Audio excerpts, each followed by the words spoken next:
Namaste, everyone. Welcome to the Cārvāka podcast. This is your host, Kushalmehra. All right, today's podcast is titled Russia versus Ukraine, a historical perspective. And to talk with us about the subject, we have Abhijit Iyer Mitra. Abhijit, welcome. Thank you. Slava Rasi, Slava Ukraini, Ukraini I Rasi Bratya. Great. So before we start today's chat, I just wanted to explain to everyone who's going to be listening. This one we'll keep audio, although our Abhijit is going to be sharing maps, but I'll still keep this one for the audio version too, because I think we can manage. People can still manage in the audio version. But just to give a background, so there were a lot of discussions that were done in on this Ukraine and Russia subject. So I did my homework. I went across the content landscape in India, on at least on the YouTube content landscape, and what I found was that whenever I try to create a podcast, the first thing I try to do is, what do I want to learn? And what I found was that nobody really understands the historical perspective when it comes to Russia and Ukraine. And then I reached out to Abhijit. I was like, Abhijit, does it make sense to do? And he said, absolutely. So I'm not going to tell Abhijit how he's going to speak. It is purely up to him. So Abhijit, now that I've explained why we are doing this, over to you. Thank you. So I'm going to go back about 1,200 years in history, till about 800 AD, the earliest we know. Now, Slavs have been around for a very long time. The Veneti that the early Roman Republic fought, which is roughly around the day of modern Slovenia and Venice, were Slavs. Apparently, they were Slavs. So that Slav area has always been a very, very big area. But, the Slavs broke up into several identities, and I'm going to focus on Russia proper. Now, the word Russia itself is Viking. Okay, it was essentially a Viking state where the ruling family were Viking, and the population were Slavs. And slowly, the population essentially became the rulers became more and more and more Slavic. So, if you can turn on the screen sharing, Kushal, I'm going to start with. Yeah, you put up the map. I'll bring it on the screen. Okay. Mm-hmm.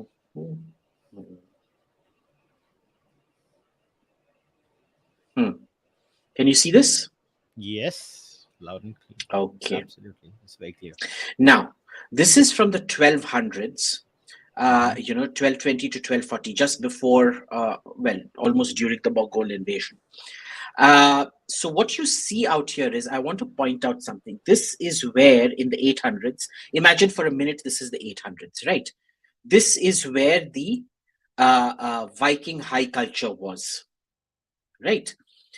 And if you notice here, the navigability, can you see this river running here into lakes and things like that, down through here into another lake, river going all the way here, and then this was initially connected, and rivers running. This is the Dnieper down here, all the way down here, right? Mm-hmm. So this is always, it was when these people, the Swedes, that is to say the Vikings, wanted to attack Byzantium, which they did very commonly. They had an almost direct navigable route to attack through here. They didn't have to get off their boats except for short distances and haul their boats overland, but it was a direct attack route. Okay. And that is why the civilization here, as recorded civilization as we know it, starts here in Kiev. Because if you look here, the river here, the Dnieper, is so broad at areas you can't even see the other side of the bank, right? And so Kiev was perfectly, because in those days the Byzantine Empire was extremely powerful. They could send Bulgaria and parts of southern Hungary were under this is technically southern Romania, were under Byzantine control, and they could very easily send forces up to here to crush or deal with you, which is why they did it further up north in Kiev, which was out of the ability of the Byzantines to attack, but still extremely navigable down the Dnieper all the way into the Black Sea, after which it was a direct attack on Constantinople out here. Okay, so this was the main thing that was happening at this point of time. Now, the second thing you need to remember is there were also significant population movements through this territory just prior to this. In the 600s, for example, there's a Bulgarian movie called The Glory of Khan. It's 671 AD, The Glory of Khan or something. And that's about the Khan Asparuk. Now, there are two bunches of Mongols in Europe who claim to be European. One are the Bulgars, and the other are the Hungarians. The Hungarian word for themselves is Magyar, which is basically Mongol. And the Bulgars, who are, well, again, some kind of a Turco-Mongol people. Now, see the Volga Bulgars, this is the original Bulgaria. Okay. Can you see this here? This is the original. Yeah. Well, technically, the original Bulgaria was somewhere here. And then they all shifted. Horde, right? Correct. And again, there was population pressure during the 600s from the Göktürk Khaganate. I think it was the Gökturks, the first known Turkic state. And they migrated en masse down here and set up the first empire, the first Bulgar empire, right? So you look at names like Asparuk. It's a mixture of Persian and Sanskrit almost, strangely. Ashwaruk, things like that. So it's quite strange how these things tend to come about ultimately. And mind you, this is also the origin of where all the migrations happen into Europe, the so-called Caucasian people from there and down here as well. So this is a very important thing. But notice, when you're talking about the original Russian state, this is by the 1200s where, the sort of Russian identity was beginning to emerge. Look at the population density here. Right. If you look at this violet line here, this is the kind of the border of modern day Ukraine. Not kind of, it is the border of modern day Ukraine. ठीक है? तो इसका क्या है? Look at the sheer population density out here and look at how little the city density is out here. Now in this, the most important is Moscow. Moscow is somewhere here. Okay, at this point here. And Moscow will become the great power later on. It is populated by the Novgorod. The ruler of Novgorod, his son Daniel. So that's why they call the Danieloviches. Again, a descendant of Eric the Red, Eric Rus, but the Red. He was Red Beer, like the same, the Eric the Red who went in, not same but similar, the red-haired Viking dynasty called the Rurikids. Hence. They sent their prince to rule over Moscow, and then Moscow becomes the primary power in the Grand Principality of Vladimir Suzdal, and then they annex the Novgorod Republic because he claims his patrimony, and then they start moving down south. Now, when the Mongol invasion, and the Mongol invasion is really when the split between Ukraine and Russia happens. Now you see here are the Turkic tribes. These are the Volga Bulgars who already migrated in the 600s. But here is the Golden Horde. The Golden Horde is one of the rump elements of the Mongol invasion. Okay, the Mongols had gone all the way up to Poland here. Then they withdrew up to here. Sarai was their capital.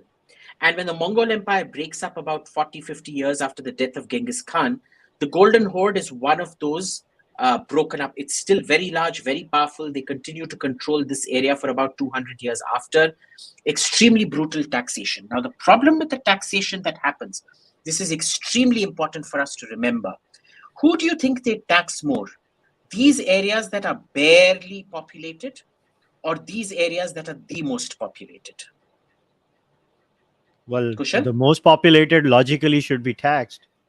Exactly. That's what they do. So what happens is this entire area is effectively turned. It is deindustrialized because of the sheer burden of taxation. Okay, it is deindustrialized, and the power balance shifts up north. Now, the Golden Horde's control of the southern territories was much more direct and much more brutal than the northern territories. Now, Okay. like what happens in languages, like how Bangladeshi is very different from Bengali spoken in West Bengal. What happens is, during this period, the linguistic divergences start emerging. Direct rule areas, or semi-direct rule areas, become Ukraine. Okay. And the very word Ukraine is outside territory. Krai is area or region. U is outside. So outside territory. So Ukraina. This area becomes completely depopulated in a sense, I guess, kind of, not entirely, but kind of. It's a very complex process that I'm not going to get in the details for, maybe in the Q&A. And this, because these chaps, they're very smart. Now, if you look at Novgorod, for example, the prince of Novgorod, Alexander Nevsky, he is a great champion of the Golden Horde. He's the tax collector of the Golden Horde. So the Golden Horde effectively gives him control. He is not really the governor, but effectively the governor to collect all the taxes here and send it off here.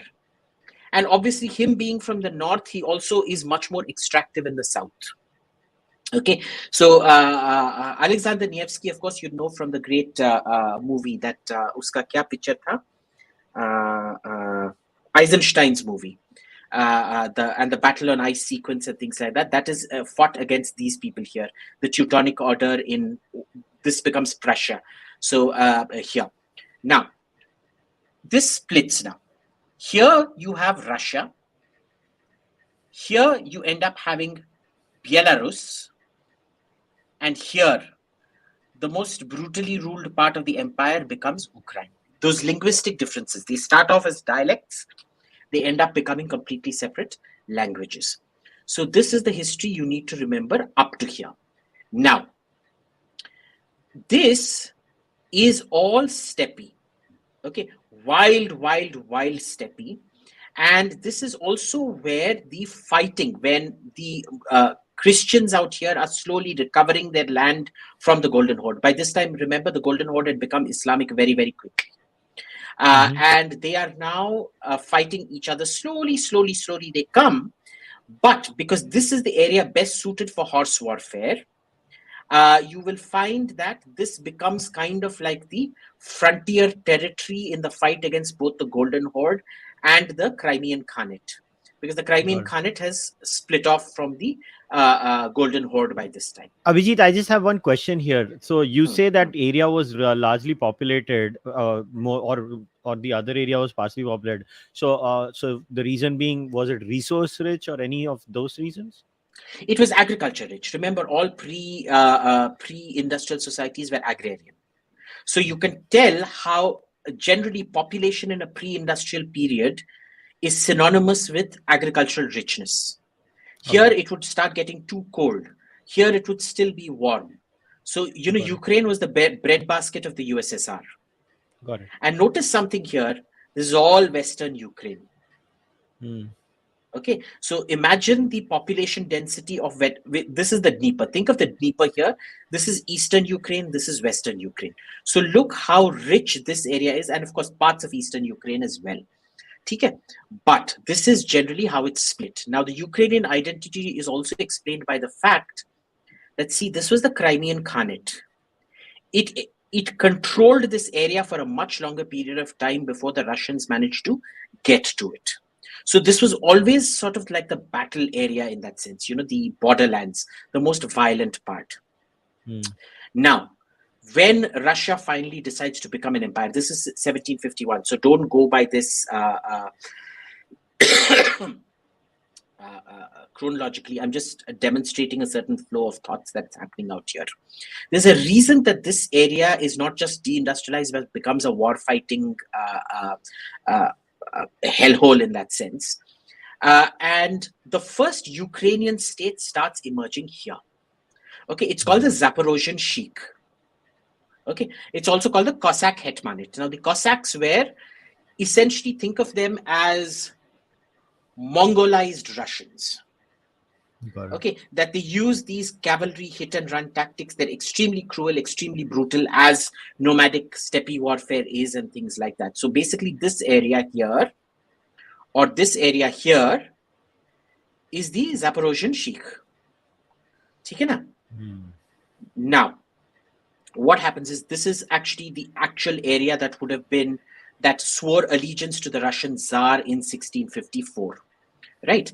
And mostly, why did they swear allegiance to the Russian Tsar in 1654? Because you had all of this happening out here. The Polish-Lithuanian Commonwealth they had actually come to Moscow and conquered Moscow. It was the time of troubles when the Rurikids get, the empire ends, because Ivan the Terrible kills his own son. And then there's the time of troubles where Boris Godunov, who's the first non-Rurikid Tsar, takes over. Mind you, even at that time, the Russian Empire was thoroughly heterogeneous and Mongolized in a sense. Ivan the Terrible's own grandmother was Greek. His mother was partially Mongol. Okay, the Russian Tsar's titles included, all kinds of Mongol titles and things like that, like Khan of Astrakhan and things like that. This is Astrakhan. So it used to include titles like that. Whereas Ukraine, remember, always remained quite ethnically untouched. They went as cosmopolitan as comes from area. Right? So now, let's get back to how this expands. Now, as the Russians start eating into Poland, because now the tables have turned. The Polish-Lithuanian Commonwealth used to be on the ascendant. Russia was conquered for a while by the Poles. Now the tables have turned. And it's the Russians who are in control. So this is a map of modern-day Ukraine. And the Russians add this entire part into Ukraine. Remember, this part is actually heavily Polish. We'll see this later on. Okay? And this part is later added by Stalin. This is gifted off by Lenin. I'll deal with why later. And this finally by Khrushchev. Now, it's very important to remember, even though the Russian Tsars were Russian imperialists and Russian nationalists, since Catherine the Great, Tsars didn't have a drop of Russian blood in them. Okay, Catherine the Great was pure German. It is joked that her son, Tsar Peter, was it Peter? Yeah, I think it was Peter. Was not actually the son of his father. He was actually born to a German or a ethnic minority officer in Catherine's entourage. And since then, every Tsar married a German or a Danish or European princess. So by the time of Nicholas and Alexandra, the Tsars were probably just 1% Russian at this point. Okay? They had a huge mixture. Up to the Rurik dynasty, they had a huge admixture of Mongol blood. And remember, the Romanov, the first Mikhail Romanov, is one of the cadet branch of the Rurikids.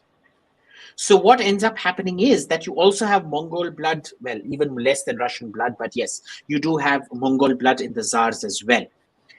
But this multi-ethnicity of Ukraine, of Russia, of the Russian Empire, of the Russian Empire, is most pronounced by the fact of what happens when it falls and it's replaced by communists. Okay, so you take the first chap, this guy here, Lenin. Lenin isn't a Russian, he's a Chuvash, which is a Inuit kind of a tribe. It's a Turco, some people say it's Turkic, some people say it's kind of Eskimo, Mongol, nobody really knows. It's classified as something these days, but there used to be a lot of confusion about it. Lenin is an ethnic minority. Okay. Stalin is pure Georgian. Okay. Khrushchev is pure Ukrainian. Okay. And this area is 90% Russian. So Khrushchev gives it off in 1954. It is purely Russian, and he is a Ukrainian. Okay, after Khrushchev comes Brezhnev. And Brezhnev is the first Russian ruler of Russia in almost 300 years. Well, 200 years, thereabouts. Okay, so it's the first time, Brezhnev is the first time Russia has come back under Russian control. Now, what Russia does is they start Russifying territories in a sense, but they're not doing too much of it because they have an extremely heterodox empire. If you bring up Russia, they're mostly interested in expanding to the east here. So they're not really focusing too much on the West till the 1700s, where Tsar Peter starts identifying as a Westerner and he starts moving towards the West very deliberately, which is why these territories are added. But that region, as you mentioned, they had more tax collection or burdens of taxations. Why would it not make sense for them to go there? I'm just trying to think out loud. Because remember the amount of destruction that the Mongols had wreaked. I don't think people understand how efficient the Mongols actually were. You know, when they invaded Persia in 1250 or 1230, no, 1220, 1226, I think they invaded Persia. The population of Persia took 700 years to recover to pre-1226 levels. Okay. For 700 years, it was only in the 1900s that Persia, or Iran as we know it, got back to the population level it enjoyed in prior to 1226. So the Mongol invasions were brutal. They were beyond brutal. Okay. So remember, this was also heavily, and this is why the deindustrialization, which is why this turns from an area of great culture into a wasteland. Okay. Not a wasteland, but a very violent land which you really can't practice too much agriculture properly.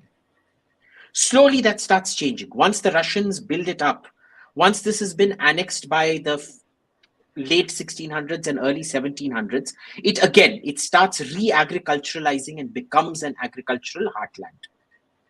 Okay. Now, but the Russians are at this point of time more interested in gold, minerals, and furs and things like that, because that is what their trade here is based on. Remember, in those days, you can't export agricultural products to England and other places. Whereas fur and gems are the main Russian exports, and for that they need to move east here, not south here. Because remember, there was no such thing as cold storage. Okay. Right, so agriculture never really becomes a produce, and they found other ways. So fur trapping up here, and gold and diamonds and things like that here become their main. Well, not diamonds at that point. Diamonds are, if you had a map of Russia, would start somewhere around here, which the Russian Empire doesn't grow to till about 1800s or till the 1800s pretty much. So this becomes a very complex kind of a multi-ethnic empire. Now, I want you to understand this in the Indian context. This shift from the south to the north is a bit like what you see happening in India during Muslim rule. Okay, the locus of Indian culture. Okay, how all our great empires come, the Mauryas, the Guptas, the Mahajanapadas, they're all in northern India. But the first talk of them comes when in the 600s, 700s, when Pulakeshi defeats Harsha, and Pulakeshi in turn is defeated by Narasimha Pallava. Right? Or was it Mahendra Pallava? I forget. This is the first real... Mahendra Pallava? Yeah, maybe. That's the first real visibility that the south starts getting in the north. And when the Turkic invasions happen, the locus of Hindu culture shifts to the south, right? Which is where most of the temples are, whereas in the north, you will hardly find any temples from this period. So in many ways, the Mongol rule of this area saw to it that the same process that happens from north to south in India happens from south to north in Russia. Samajh rahe ho? Does that make sense? Or was I going too fast? Yeah. No. Okay. I'm getting it. Okay. Now, let's fast forward now to the 18th century. 19th century. 1800s mein kya hota hai? You have the beginnings of nationalism emerge. Okay? And slowly there is a Ukrainian identity that is beginning to emerge. Of a kind. This is what I was interested in. Right. So this is where the Ukrainian identity starts coming about. And it's a very complex phenomenon. Because, Ukrainian in the Russian mind is a peasant. Because the cities are all Russian dominated. All the industry, the commerce and all is Russian or Russified. See, they were very tolerant with ethnicities, but they insisted that tum sab jaise, sab Hindi mein baat karo, almost like a Hindi imposition. There was a kind of a Russian imposition, right? So everybody had to speak Russian. Now, I want to show you I'm going to fast forward here to something to show you the map. Now, this is kind of like this isn't, but okay, this is the ethnic breakup of Ukraine. These areas would be Russian, and these areas would be the Ukrainian speaking population. Okay, now I want you to connect this. Now, notice these two areas very specifically. Remember, this used to be underpopulated, this used to be overpopulated. If we come back here to the 1200s, you see this division? Remember what I said? West of the Dnieper and east of the Dnieper, see overpopulation here, underpopulation here. Yeah. Okay. So what happens? So basically, it was the Ukrainian dominated areas that were taxed a lot. Well, in those days, there was no Ukrainian. They were all Russians. Yeah. So don't go back to that ethnically. I'm just talking demographically. So don't go to this ethnically right now. Okay. Ab isme dekho, when you look at the Russian population here, the district wise, now see, as per this map, this entire area is Russian. Okay. But when you look at the district level map, look what the Russian population actually is. It's so little. It's not. That's the important thing. Remember, this is like the urban-rural division in India. All the industries and those big red cities, dots might be like the Mumbai. Exactly. The population in these red dots is so massive, and because these are part of different governorates, right? They end up voting. These are the governorates. They disproportionately influence the votes like this. You understand? So you see what's happened here. The agricultural remains agricultural. Like Italy used to, southern Italy. Just to get it right, just one second. Before Kushal, 1 second, important point. Remember, like southern Italy used to be the rich Italy because it was rich in agriculture. Northern Italy used to be the poor Italy because it did not have agriculture. It had a cold season where frost would set in and kill off things. But it was northern Italy that developed ultimately, that it industrialized. It didn't agriculturalize, it industrialized. This is the same thing we saw happen under the Soviet Union. This part remained rural and agrarian, but both under the Czars and especially under Stalin, this was the area that actually became industrial. It's what is called, what Ian Morris calls the benefits of leapfrogging. You remember he talks about leapfrogging, how when you're slightly backwards, you can go forwards much quicker. Yeah. That's what happens. Yeah. So you compare that with this. This is what's happening here. These are extremely rich industrial areas. These, think of this as Mumbai, Tamil Nadu. Think of this as Maharashtra and Tamil Nadu. Okay. Think of this as UP, Bihar. Okay. That's how this works. So my question was this. So would we be fair to conclude that the Russian-speaking people were more in urban centers kind of a scenario, where they are more urban and the others are more rural and in the non-city center spots? Would that be a scenario? Yes and no. Generally, you're right. But remember, we have still not defined what a Russian is ethnically. I very cleverly avoided defining a Russian ethnically. Which is why I was Russian confused. At this point, that's why I wanted to ask this question. So remember, at this point that we're still talking about, which is the 1700s, 1800s, Russian is a state of mind. You can be a Mongol, you can be a Turk, you can be a Ukrainian, you can be a Pole, you can be a German. But as long as you speak Russian and you accept Russian orthodoxy, you are treated as a Russian.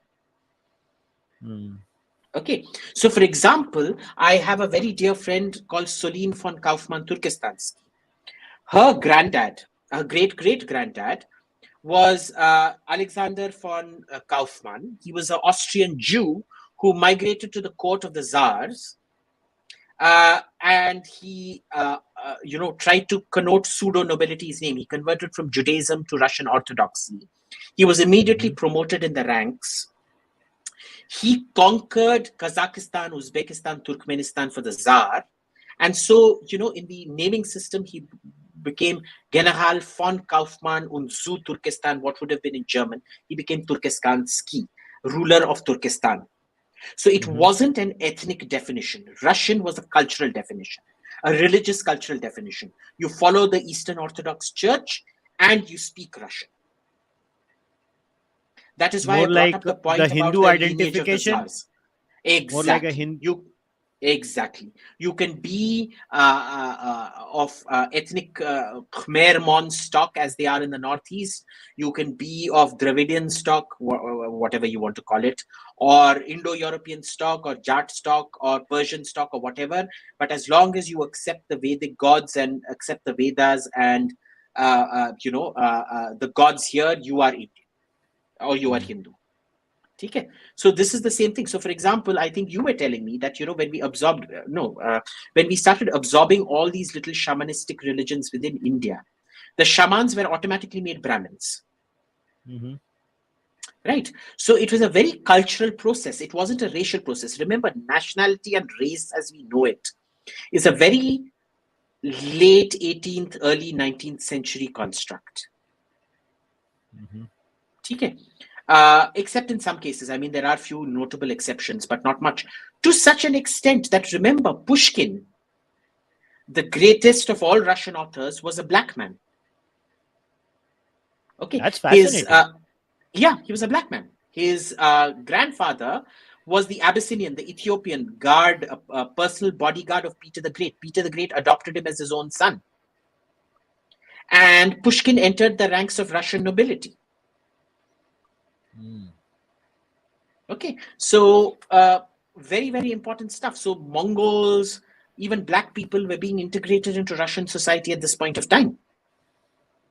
Now, what happens in all this process is, I want you to remember what is happening out here, because till the late Tsarist period and the early Stalinist period, this area is agricultural. This is literally steppe. There's nothing happening out here till the industrialization starts under Tsar Nicholas I and Alexander III and things like that. That's where the industrialization, the slow industrialization starts. This is much easier because these people need jobs. So you start industrializing this area. These people, like southern Italy, are very happy doing their farming work. So they stay backwards and keep farming. Right? Now, I want you chaps to all read Bulgakov and places like that. By the way, most of Bulgakov, even though Bulgakov was born in Ukraine, as was Nikolai Gogol, you read Nikolai Gogol, watch that movie with what's his name? Yul Brynner. It's called Taras Bulba. It's about the Cossacks in the 1600s. His view of the Cossacks is of extreme barbarians. Bulgakov, who is a late, an early communist and late Tsarist author, is extremely nasty about the nationalism of these people because he believes that culture is the preserve of cities. Kiev, Kharkiv, Donetsk, Lugansk, and places like that, which are Odessa, which are overwhelmingly Russian. So there is a lot of literature from people born in Ukraine, like Gogol, like Nikolai Gogol, like Bulgakov, who will tell you that this notion of the country bumpkin, the Bimaru states, this area is the Bimaru states. It is the Bihar, UP, Rajasthan of the Russian Empire. Okay, whereas this is the bloody Gurgaon of the Russian Empire. And this is the Mumbai of the Russian Empire. Okay, so understand what is happening here is the cultural differences are exacerbating. And that is when in the 1800s, when you start getting the nationalism, you see embryonic Ukrainian nationalism form in the 1840s and 1850s and things like that. You know, the year of revolts, 1848 and things like that. You see the beginnings of it. ठीक है? उसके बाद क्या होता है कि in the First World War, when the Soviet Union at this point is fighting an internal civil war with the white forces. The Reds are fighting the Whites. The Whites are the Tsarist loyalists, right? Now, what happens is the USSR needs to stop two people, three people. The Germans invading from here, the white Tsarist forces fighting them here, okay? And the least of the threats is Ukrainian nationalism, which is kind of emergent out here. It's still not very powerful. So what do the Soviets do? This for them is enemy number one because they claim to be Russian. They want to topple these people. So they decide this is enemy number one, this is enemy number two, this is enemy number three. Okay, they've prioritized their enemies. 1, 2, 3. So what happens now is they start playing to Ukrainian nationalism, saying, very good Ukrainian nationalism, we support Ukrainian nationalism, we are going to embrace. They come up with the same way, for example, communists here. Remember, a lot of the plans for Khalistan was, connoted by, pushed by Harkishan Singh Surjit. All the minority inflammation plans was Harkishan Singh Surjit, who was the communist. They love the idea of victimhood because they can profit from the idea of victimhood. So what happens is, good industry. It's a very good industry. So the communists here, that is to say Lenin, Trotsky and Stalin and co. Stalin, by the way, is opposed to this plan. He sees the dangers of it very early on. But Lenin and Trotsky, and this is one of the major reasons for the fallout between Lenin and Trotsky, say, तुम इधर के मुसलमान हो, हमको चाहिए आजादी, आजादी by आजादी, लेके रहेंगे आजादी, and so we are trying to help you out in your quest for आजादी. Okay. Then they signed the Treaty of Brest-Litovsk with the Germans. And mind you, this is just a few months before Germany is going to be defeated. Everybody knew Germany was going to be defeated, so nobody knew why the hell the Soviets went and signed that pact with Germany. But this helps you understand why they signed that pact with Germany. They said, even if we lose all this land here, and they lost all this land here, by the way. In fact, they lost all this land. They say, this is great. It's not great, but we need to focus on this enemy first. So they sign the Brest-Litovsk Pact, give off most of this to the Germans. This becomes the first Ukrainian state. And this Ukrainian state lasts all of 6 to 8 months. Okay, because by that period, what's happened is Germany has been defeated. The Russians have gone on the offensive. The Bolsheviks have gone on the offensive against the white forces and almost defeated them. By 21, 22, they become completely defeated. And then they stage a coup out here. So what becomes the German protectorate of Ukraine ultimately becomes the Ukrainian People's Republic within months, literally within months. So they've recouped those gains within months, except this area, which has been ceded to Poland. These are the areas of Volhynia and Galicia. So see these areas right up to here, in fact. These are ceded to Poland, including Western Belarus. ठीक है, तो ये सब Poland बन जाता है. Okay. Now notice the wheels within wheels here. Are you following me till now? Have I been too confusing? Yeah. I'm getting it. You're getting it, right? So understand this is why it was done. And now that Lenin has managed to take control of this part again. For these guys, remember, it's like Vokes. What is the essence of Vogue? It is zero thought diversity, but maximum cultural diversity. Cultural and sexual and gender diversity, but zero intellectual diversity. Everybody basically has to say people the who same look thing. different but think the same. Exactly. And that is what the Russian Empire. So understand, Vokery has its origin in what the Soviets did do in Ukraine and things like that. So remember, for the Soviets, for Lenin to give them this huge area which is entirely industrial or is earmarked for industrialization by this time means absolutely nothing, because for him, in his mind, Ukraine means nothing. For Khrushchev to give off this area to Ukraine is a mere paper exercise. In reality, it means nothing, because the Ukrainian government at this point can't do squat. If the Ukrainian, if Khrushchev tells the Ukrainian fellow, you have to shoot your wife, otherwise I'm going to shoot you, he will have to convene parliament, sentence his own wife to death, and have a shot in public. Okay. So Stalin did not want to show Lenin as being wrong, but he completely opposed this reorganization, just like many wise people in India opposed the linguistic reorganization of states. Stalin opposed very quietly, but in private, very strongly opposed this kind of pandering to Ukrainian nationalism, because he had remembered what this Ukrainian nationalist state looked like, and he was the one person that saw the dangers of what was going to come. Okay, but he didn't want to undo what Lenin had done. But Khrushchev comes about, and Khrushchev belonged to the Leninist school, so he adds to what Lenin had done and cedes this part. Okay.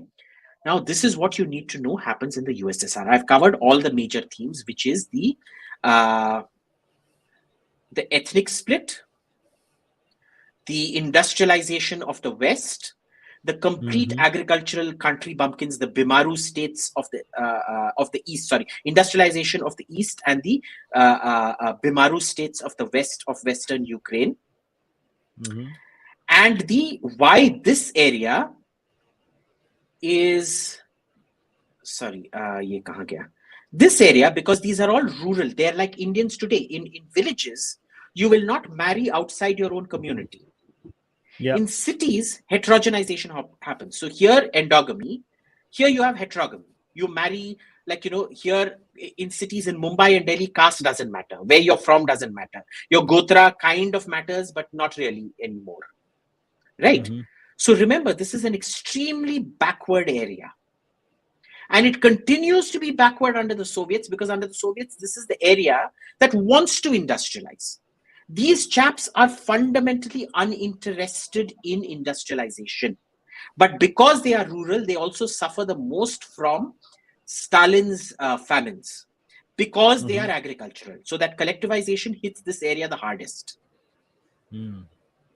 Okay? Because they're agrarian. And that thing was kind of imposed the same way Mao imposed it on his people, for them to break their links with their past and their traditions and accept industrialization. Except, remember, it was Deng Xiaoping that industrialized China, not Mao Zedong. When Stalin dies, everybody loses interest in industrializing this area. So it's only this belt that industrializes. All the industries are here. Okay? This east of the Dnieper. East of the Dnieper, industrial and Russian. Why? Because it's urban. West of the Dnieper, poor, rural, country bumpkins, Bimaru states, overwhelmingly agricultural and rural. And this is why Bulgakov always considered the city to be culture. And Ukrainians, for him, Ukrainian nationalism was the nationalism of peasants. It's the way we would view Jat agitation. Or jo Gujar agitation hua tha na? Do you remember the Gujar agitation where they went around burning things? Yeah, Rajasthan में हुआ था ना? वो तो हरियाणा में भी हुआ था ना? Excuse me. So that Gujar and Jat agitation, they view it with that same derisiveness that is viewed by these people. Can you imagine that at one point of time it will become Gujaristan or Jatistan if India breaks up? What would Jatistan look like? What would Gujaristan look like? That's what you have to imagine looking at this from the Indian mindset. Okay? Now, the first proper presidential election. So this is, you're up to date now on all the historical trends. Now I'm going to come to the history of what has happened in the last 2 weeks. Okay? First, you need to understand the political history. Now, notice all the Russian areas here. They all vote for Leonid Kuchma. And the Ukrainian nationalist, Leonid Kravchuk, gets all these areas. Now, you remember what I was saying? Urban, huge population, industrial, rural, extremely regressive, nativist, whatever. And mind you, these areas are overwhelmingly Catholic. This is where Lviv is. This is overwhelmingly Catholic. This is all Orthodox. This is Catholic, because this used to be under Poland at one point of time. From the breakup of the Russian Empire in 1917 to World War II in 1945, this used to be Poland. Stalin seized all of this, pushed Poland into Eastern Germany, and gave this to Ukraine. So this used to be 90% Polish territory. It became 90% Ukrainian territory. And all the rednecks from here moved here. Okay? So notice this. Now, fast forward almost 6-7 years. This is the presidential election that happens in 2010. What are you seeing here? Compared to here. Homogeneous vote, right? No. Ab dekho, see how these areas have started shifting towards these areas. Yeah. So what is happening is population migration. And see how here they become even more nationalistic. These are Donetsk and Lugansk. So you can clearly see that population migration is happening. This is getting more nationalistic. This is getting more nationalistic. So basically, the political landscape of Ukraine is changing. Now, I won't say this is genocide, but there is definitely migration happening.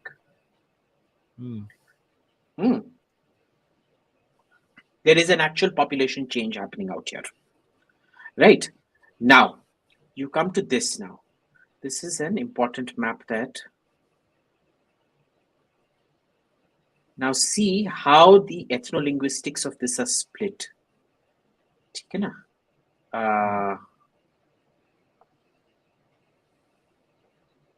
Okay. Now see, ethnic Ukrainians. Predominantly Ukrainian speaking. This has now changed. It's gone from predominantly Russian speaking to predominantly Ukrainian speaking. And there's a reason to this. This area is particularly sinister after 2014, because what happens is this is where a lot of, after what the Russians do in 2014, which is seize Crimea and create the Donetsk and Lugansk Republic, there is an actual forced ethnic migration of Russians out of here. Kharkiv, for the first time in its life, goes from being a huge Russian majority city to a huge Ukrainian majority city. And mind you, this is literally like 30 kilometers away from the Russian border, right? Exactly. Somewhere here. Okay. Now, mostly Russian speaking and predominantly Russian speaking. Okay. Now, इसमें देखो क्या होता है अब the identification of languages. Notice how ye ethnically cleansed, but here you can still see. So can you see this is a process that's happening? It's a slow and sure process, because remember, this was taken as per the 2001 census. This is also as per the 2001 census, but you can clearly see there is a population that is being forced to shift. Shift out here. Yeah, but why are they being forced to shift? To change the demography of the cities? Well, some people say it's natural. The Russians claim that it was forced on them through Ukrainianization policies, that you have to speak Ukrainian, otherwise this preferential treatment, just like Russia had its oligarchs, these people also had their own oligarchs and things. So they claim it was a forced process. This is like Kosovo. The problem about Kosovo is, before NATO bombed Kosovo, Kosovo was about 45% Serb. After NATO bombed Kosovo and created an independent country in Kosovo, it's become 90% Muslim, but nobody talks about it. It's a NATO-supervised ethnic cleansing. So the problem is, when a Western ally ethnically cleanses, nobody documents it. Mm. Okay. Now look what Got happens it. here. This is the map. Now remember we spoke about the map of elections. This is the 2004 presidential election. Sorry, the 1994 presidential election. This is the 2010 presidential election. Can you see the shift here to here to here and here? Very important. Mm-hmm. This is what the rest of the country fears. So when Putin says that there have been ethnic atrocities, clearly he's talking about reality that's been happening. Now, it may not be atrocities. It may be natural population movement and things like that. We don't know. Because remember, Ukraine got hit much harder by economic meltdowns than Russia did. Mm-hmm. But there is a point to be made. And mostly what happens is it's a bit of hit and miss. These areas here, especially Kiev, they are your vote deciders. So sometimes they will go with a pro-Russian candidate. Sometimes they will go with a pro-Ukrainian candidate. It's almost impossible to predict. So this is why the 2004 elections, a Ukrainian candidate, pro-Ukrainian candidate wins. But the same guy who lost in 2004 wins in 2010. Notice there isn't much of a difference, except these two areas have voted, these two areas here and here, here and here, vote for Yanukovych in 2010, who's the same guy who gets defeated by Yushchenko in 2004. So see, these are very slender results. Now you understand why I'm doing this. I'm building up to Euromaidan and the election that follows Euromaidan. Now, this is the electoral map. See, this is the referendum. People who wanted to stay with Russia, people who were kind of wanted to stay with Russia, people who maybe wanted to stay with Russia, people who absolutely did not want to stay with Russia, maybe kind of stay with Russia kind of attitudes, right? With the USSR, sorry. Okay. And notice the first presidential elections in 1991, which Kravchuk wins. Now remember, Kravchuk lost this election like so. This became Kuchma and this was Kravchuk in 1994. But remember, earlier presidential election, 91. Guess who votes for Kravchuk? It's all the Catholic areas. The same people who absolutely detest Russia and they're mostly Catholic. Okay. Now, the reason these are all in a map is, you see the variations here in voting patterns. Some are presidential elections. This one was the most confused presidential election of the lot. But generally, look, there's a pattern where this area, maybe sometimes this area, votes for one guy. And this area always, you show me one map where they've ever voted for the same guy. One question here, Abhijit. How fair are the election processes in this Ukrainian area? Just if maybe just people generally, might they've always been fair. They've always been fair. Nobody has ever particularly complained about it. Till 2014 and all of that. Okay. Now, remember, here is the problem. These people, like in India, where most of your population is agricultural population, these people essentially control parliament for most part. Whereas these people contribute the most to GDP. These people want a tie-up with the EU. These people want a tie-up with Russia. Why? Because their entire industry is linked to Russia. They feel that now I get the entire EU, conflict. Right. Now I get it. See, this is why history is so important. This one map actually made everything clear. This parliamentary elections 2007. Right.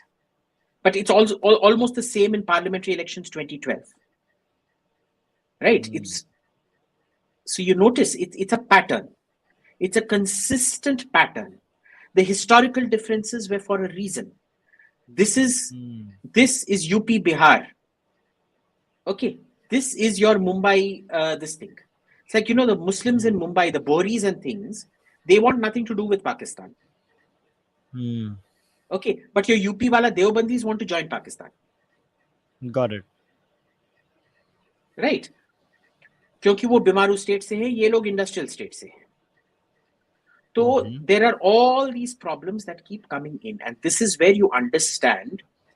And why I showed you all these maps is when you see a map, you need to understand maps are all politics. Okay, how you draw the map, the granular detail and the context you go into is all politics. Okay, now let's come to the 2019 presidential election.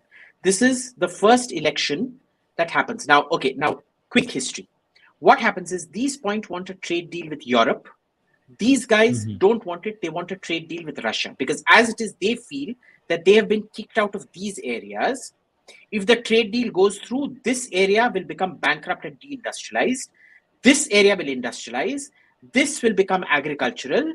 And what has happened, this is the Kashmir of Ukraine, will happen to this also.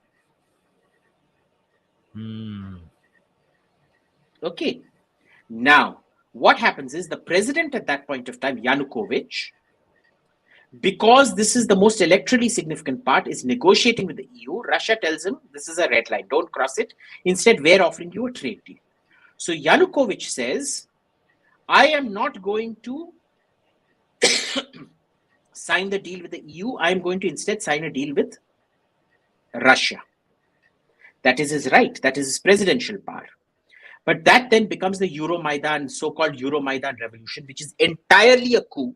Make no mistake about it, because after I've given you all this context, you should understand it is a coup. It becomes a full-blown coup against the government. What January 6th was to America, Euromaidan was to Ukraine. Except January 6th failed, the Euromaidan succeeded. And from that point on, you get these ultra-nationalist Ukrainian governments. Okay. But they're all corrupt as hell. They're all corrupt as hell. No one is any less corrupt than the previous guy. So what happens is, in 2019, a comedian called Volodymyr Zelensky starts promising people. Now, he is born in Kryvyi Rih, which is somewhere here. It's a Russian majority area, and he's a Russian Jew. He's not a Ukrainian Jew, he's a Russian Jew. Okay, so he comes from this area in the Russian, the language he speaks at home that he's grown up speaking has been Russian. He promises, but he's a Jew. Now he promises people, think of him as Arvind Kejriwal, that I will unite all of you. Yeah. Okay. And for the first time in Ukraine's electoral history, see how Ukraine votes. Oh my God. Supra saf. Yeah. Yeah. Holy moly. Ooh. Okay. Now, what only is that Zelensky area promised? that Khrushchev gave away, that held. No. Khrushchev gave away this area. That is the Crimean Peninsula. But that is under Russian occupation. Remember him? No. In 2014, this was annexed by Russia, no? Just like Donetsk and Lugansk. Sorry. So these two areas. 2014 Right. mein area chale gaya tha, sorry. Correct. So these didn't take part in the election. But this is all Russian majority areas that voted for Volodymyr Zelensky because they said, tu to Russian hai, tu Yahudi hai, par tu Rusi hai. And he also said, I'm going to give autonomy. He was like your classic Lenin. What Lenin said, we need to look at, back to here. See, everything is, history doesn't repeat itself, it rhymes. So when Lenin says, I'm planning to Ukrainian nationalism and giving you this, that's kind of what Zelensky does in reverse. He's like, देखो, हमारे रूसी भाइयों पे बहुत अत्याचार हुआ है. So I am going to ratify the Minsk Accords, which give complete autonomy to these provinces, these eastern provinces, or these oppressed provinces. the oppressed industrial provinces. I'm going to put them on equal footing here. And meanwhile, like Kejriwal saying different things to different people, he's blowing a completely different trumpet here. The only people holding out against him are the Catholics, because they hate anything Russian and anything Jewish. If you're a Russian and if you're a Jew, you're the worst kind of enemy that they can get. They would preferably see you in a gas chamber. Are they the Ukrainian ethno-nationalists? Yes, these are the most rabid. Now, remember this map here where I showed you? Remember this, the presidential election of 2010? See how this had become the ultra-right Ukrainian nationalist, while this had become the ultra-right Russian nationalist? Mm-hmm. Now, superimpose this ultra-nationalist Ukrainian area onto this. And remember the Catholic voting. The Catholics always vote very differently. Petro Poroshenko is the guy that won the presidential election after Euromaidan. So he was essentially a Western puppet. The Poles, Latvians, Lithuanians, all the Catholics loved him and the Protestants loved him, which is why he got these votes. Mm-hmm. Here Zelensky spoke about anti-corruption. Here he spoke about minority rights, which is why for the first time in Ukraine's electoral history, the entire country voted so overwhelmingly for him across regions. Now, here's where the fun starts. When he comes to power, he starts playing the same game that led to Euromaidan in the first place. Now, remember we were discussing Euromaidan, that this guy wanted to sign a deal with here, but Russia offered him a deal. When he decided to sign with here, they removed him from power. Zelensky is a crook. He's a product of oligarchs. So he is like Arvind Kejriwal. He can neither deliver here nor can he deliver here. So he starts playing these games where मेरे को NATO membership चाहिए तुम्हारे साथ, मेरे को trade deal चाहिए तुम्हारे साथ. And the worst thing is he throws his previous electorate under the truck, saying now that you have a Russian Jewish president, you don't need to worry, and I'm going to take away all your autonomy. So the reverse of the Minsk processes, where the power of parliament, the Verkhovna Rada, is all taken away and centralized into his hands. So now understand what Putin is thinking. This was in 1991 for the 2001 census. अब इधर से already तुमने इधर से निकाल के बस इधर तक कर दिया है. Zelensky is going to do a lot worse. Now, this is where you understand the denazification comes in, because in Putin's mind, what has happened here and what Zelensky is doing, plus the Azov battalion, the Azov brigade and the Aidar brigade and C-14 and all those neo-Nazi groups, they are all part of the same nexus. So this is why it had become bardash ke bahar for Putin at this point. Now, I still don't think he should have done what he did, because there were still several cards to be played.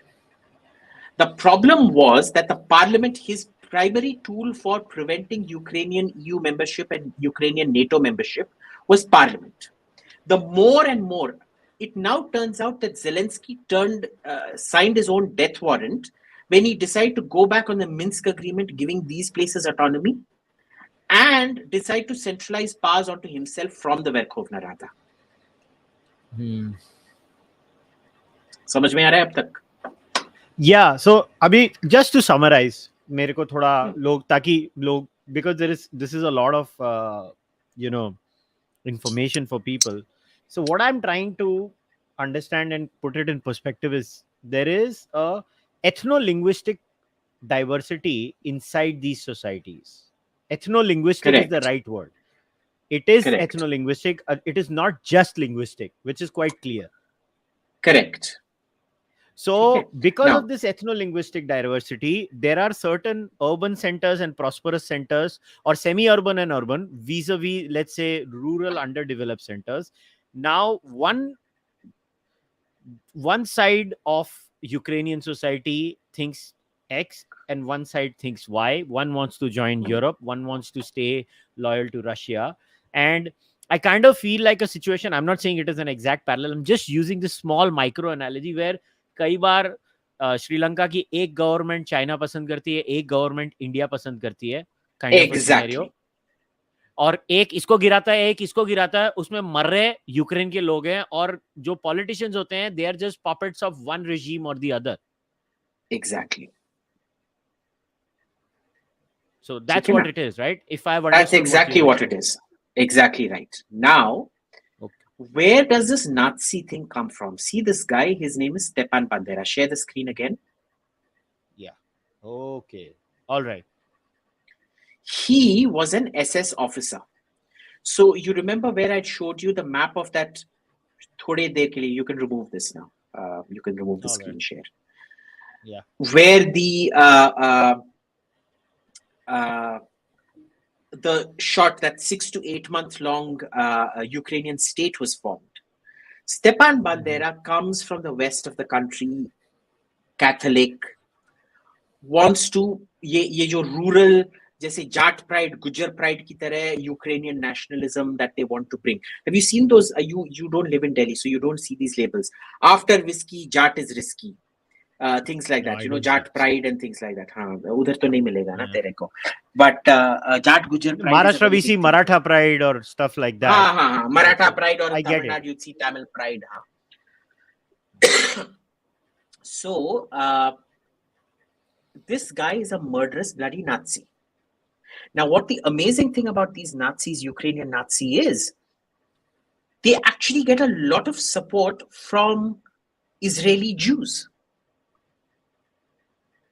That's insane. It is insane. You've actually seen a lot of problems. This has been a huge discussion within Israel of a lot of former Soviet Jews returning to Ukraine and supporting these blatantly Nazi parties because they've just about forgotten their own history. Okay. Now, I've given you the ethnic rationale to what has happened. Now, remember in the background what has been happening. In 1997, through the early 90s, NATO bombed Serbia. Well, the Serbs in Bosnia. Yes. The Bosnian crisis. The Bosnian Serbs, who are also Slavs. They used to look up, they've always looked up to the Russian Tsar as their protector. Yugoslavia means Southern Slav region. Okay. So Yugoslavia is when Bosnia breaks up. Mind you, the breakup of Yugoslavia itself is brought about by the Germans. Helmut Kohl's foreign minister, Hans-Dietrich Genscher, very openly, mind you, he says, we owe them a wartime debt. Because remember, the Croats were Nazi allies. The highest fatality concentration camp was not Auschwitz or Dachau. It was Jasenovac concentration camp, which was run by the Croat Ustasha of Ante Pavlic. And mind you, even in 89, 90, Genscher wants to pay back the debt to the Croats. Which is why he supports Croatia seceding from the Yugoslav Union, which sets off the entire war in Yugoslavia. The Germans played a very direct and known role in all of this. They don't like to talk about their Nazi history, but they still play to a very Nazi history playbook out there, supporting their old World War II allies based on gratitude for World War II, based on gratitude for killing Slavs and killing Jews. Okay. Now, when NATO goes in, now the Serbs, the Bosnian Serbs are horrible people. They actually kill lots of people. They are doing genocide. Let's not forget that. Anyway, so NATO goes, bombs them, forces them to the negotiating table. And the Serbs say there's been so much blood spilled. We can't be one country. Like Jinnah said, you eat the cow, we eat cows, you worship cows. By no stretch of imagination can we be one country.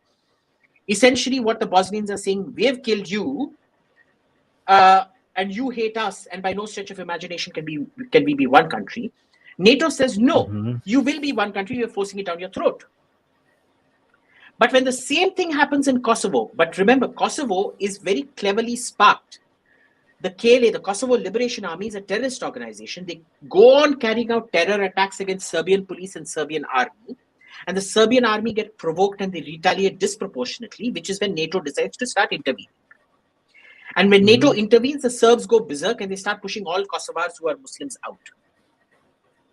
And then they use that for post facto justification. Now, when this happens, NATO says, you know what? Now, mind you, the NATO intervention in Kosovo was done without a UN authorization. It was done under humanitarian intervention principles, the right to protect, as it's called.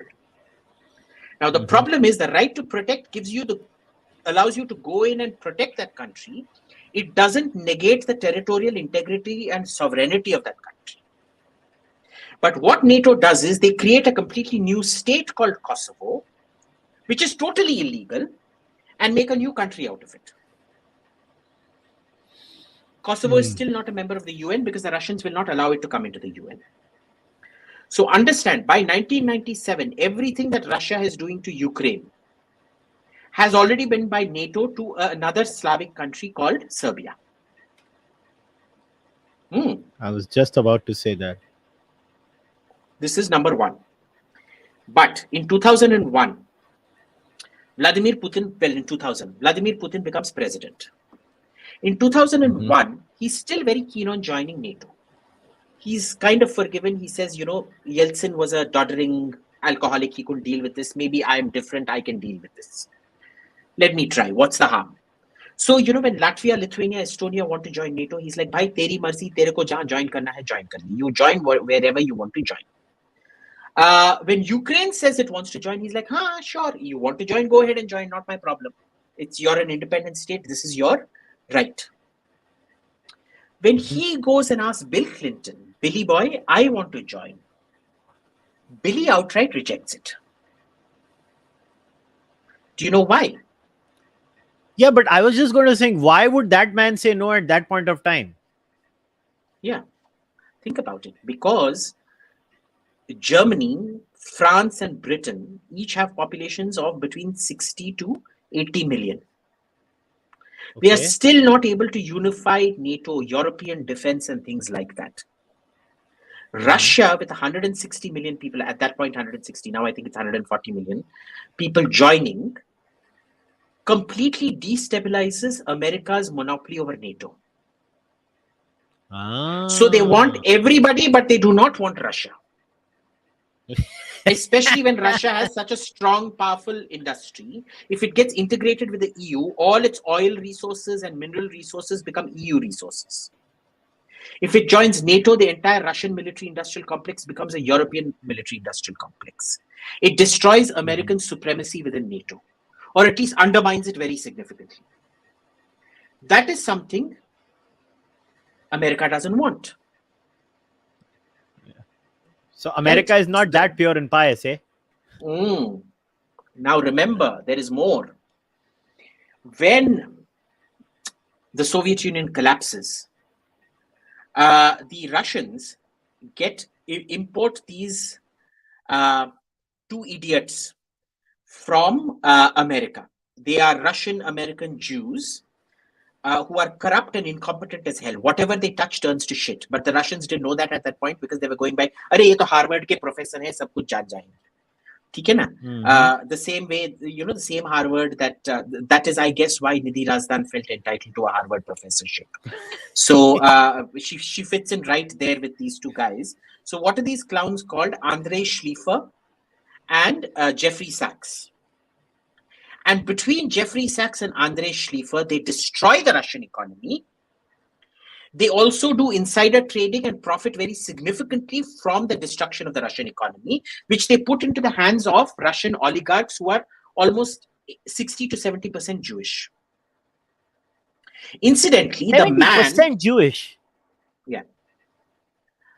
Boris Berezovsky is a Jew. Roman Abramovich is a Jew. Okay. And it's not surprising because remember, the Jews are the most educated and cultured Russians. A lot of Russian nationalism was Jewish Russian nationalism. People tend to forget this. Just on a side note, now I know why Israel's stand in this entire episode is so nuanced. Exactly. Okay. I would suspect a lot of Israel's GDP actually comes from Russia and Russian oligarchs. So they have zero interest in seizing anything that belongs to Russian oligarchs. Okay. Now, in 1991, when the Soviet Union collapses, before Jeffrey Sachs and Andrei Schliefer come in, the IMF issues directives to both. Remember, this is when China is also industrializing. They say, forget manufacturing. Go in for services. Become the services adjunct to the West. Russia follows that advice because these Andrei Shifrin and Sachs are Americans. China says, Tere maa ka bhosra, and it decides to go the industrial path. Today, look where China is and look where Russia is.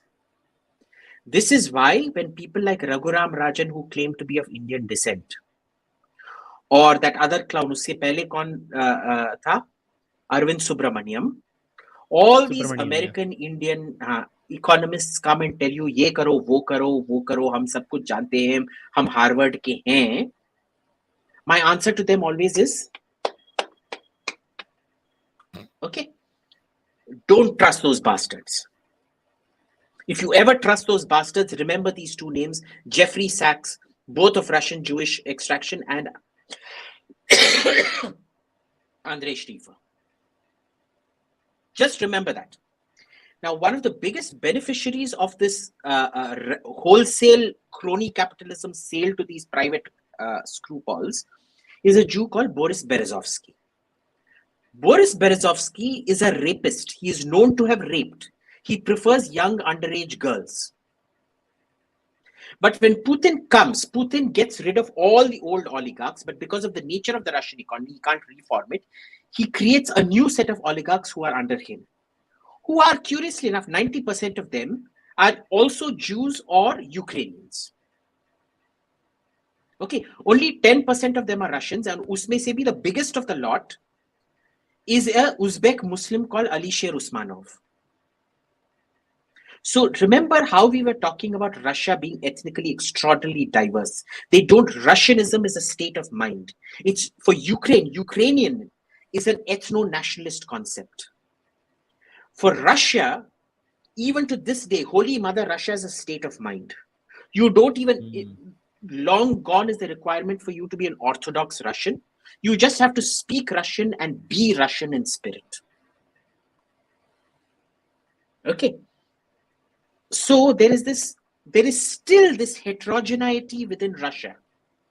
And there is still this sort of regressive homogeneity within Ukraine and its view of the entire world. So you can understand, given Russia's own history where it loses 26 million people killed in World War II, and so many of their soldiers and people just killed off through summary executions and gas chambers and whatnot, you will understand the national trauma of Russia. When they see nationalism, when they see Nazi symbols, there's the whole history that goes into all of this. Now add this to NATO not wanting to take in this thing. Now 2001 say Putin starts shifting, his mind space starts shifting. Boris Berezovsky opposes him, finds refuge in London. In London, he's seen as this great liberator, free market pioneer. Nobody wants to talk about the fact that he was a complete scumbag. He was a rapist. He raped young girls, underage young girls. Or that he profited off pure capitalism. He had zero business acumen. All that he got was buying things on the stock market that his buddies Andrei Schliefer and Jeffrey Sachs had sold him for a pittance, and he paid their wives and people like that. Andrei Schliefer was actually put through the courts for it. He agreed to a $26 million settlement. It was kept out of court, but he had to pay. He and Harvard had to pay $26 million to cover up their role in the Russian privatization program. Holy shit. Yeah. This is all a matter of public record. The problem is nobody will quote it or put it. You will never see it referenced. You remember how in the last podcast, we spoke about reference loops. How people will deliberately avoid referencing anybody, so you will never be able to go back to a primary source, and they will completely eliminate one stream of information. So that is what has happened with Andrei Schliefer and Jeffrey Sachs and people like that. To this day, if you go to the Wikipedia entries for Andrei Schrieffer and Jeffrey Sachs, most of what they did to the Russian economy, you won't see. Now, of all the post-Soviet economies, who did the best? Poland and the Czech Republic. Okay, the Czech Republic was anyway extremely industrialized, but they didn't do shock therapy. They did very slow, gradual reforms like the Chinese government did. Poland did the same thing, but Poland was one of the most backward parts of the USSR empire. So what happens is Poland only starts doing well after EU membership and massive EU funds are pumped into Poland. Okay. So understand, when you cumulatively look at this, if you are Putin, you're thinking there's a huge bloody conspiracy. You send me not one, but two, possibly more corrupt fuckers who destroy my economy. IMF, which provides me with bad advice. You don't want me in NATO, but you want all my erstwhile colonies in NATO. What is going on? Then they go in and do the intervention in Libya and Syria. Now, Libya is a particularly interesting case, because what happens in Libya is, remember 1989 in the collapse of the Soviet Union? What had happened was Gorbachev, the Russians all say Gorbachev was given a verbal assurance that NATO will not expand east. Okay, the Americans say, so the Russians say कागज नहीं दिखाएंगे, and the Americans say कागज दिखाओ, कागज पे कहाँ है? अगर पेपर पे नहीं है, then you are as illegal as a Bangladeshi citizen in India. Now, what happens with the Libya resolution is the UN Security Council passes a resolution under humanitarian intervention saying you have to enact a ceasefire. But the French, the Brits, and the Americans go in and enact full regime change and they remove Muammar Gaddafi. And the Russians say, Bencho, tumne kya karke rakha hai? We agreed on a ceasefire, not on regime change. And the Americans say, हमने तो तुमको verbally बोला था कि हम regime change करने वाले. So जैसे त्वाड़ा कुत्ता, टॉमी, मेरा कुत्ता, कुत्ता, त्वाड़ा verbal assurance, मेरा कुत्ता, मेरा verbal, त्वाड़ा verbal assurance, झूठा, मेरा verbal assurance, सच्चा. ठीक है? Now, remember that verbal assurance over Libya was given during Medvedev's period. Vladimir Putin could have extended his term over the 2-year term limit. Even then, he didn't need to make Medvedev president. But he accepted maybe he was the problem in the relationship, and having somebody pro-Western like Medvedev could reset the relationship. So he made Medvedev president, and he was horrified to find that Medvedev had been made a fool of, just like Gorbachev had been made a fool of. Which is why Medvedev was removed from power. Well, in a very nice way, but he was removed from power. But he's kept on in cabinet and he continues to get humiliated every day. You know, during cabinet meetings, they'll say, oh, that was such a stupid decision. Who took it? Like, oh, sorry, I didn't mean to say anything. He is on a daily basis kept in cabinet and humiliated in cabinet for what he pulled off in Libya. Because this is where Putin decides, ki Bencho, I can't trust any of you. I am the last man standing and I am the only person who is not stupid enough. But remember, Russia has a history of morons. Medvedev and Gorbachev were not the only two morons. Tsarina Katerina's husband, Catherine the Great's husband, was it Tsar Paul? Let me just check. Catherine the Great. I keep confusing between Tsars Peter and Paul. Peter III of Russia, who ruled only for 6 months before she removed him in a coup.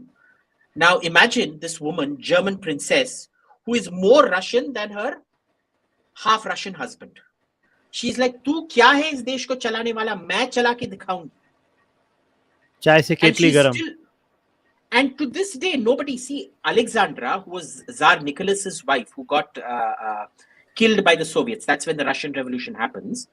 She was and she continues to be referred to as that German bitch. Okay. But Catherine the Great, who was 100% German, not one bloody drop of Russian blood, if you go tell a Russian that she was German, they'll say, Bhosri, tu kaun hai? Meri maa kaun hai? Pata hai tere ko? Catherine the Great meri maa hai. So remember, the Russian mind is a very, very open mind. It's a very weird mind, but they will happily accept Tsarina Katerina as the great Tsarina of Russia. For them, she was the Russian goddess. So in a very weird way, they're not that ethnically attached to certain They're not. identities. They're more idea driven, not ethnicity driven. Exactly. So, for example, Ruslan Khaspolatov, who was the Speaker of Parliament, who tried the coup against Boris Yeltsin with Alexander Rutskoy in 1990 something, when Yeltsin ordered the crackdown and bombed his own parliament. Ruslan Khaspolatov was a Chechen. You have a Eskimo leader called Lenin, well, a Turco-Eskimo leader called Lenin as your ultra-powerful leader. You have a Georgian called Stalin as your ultra-powerful leader.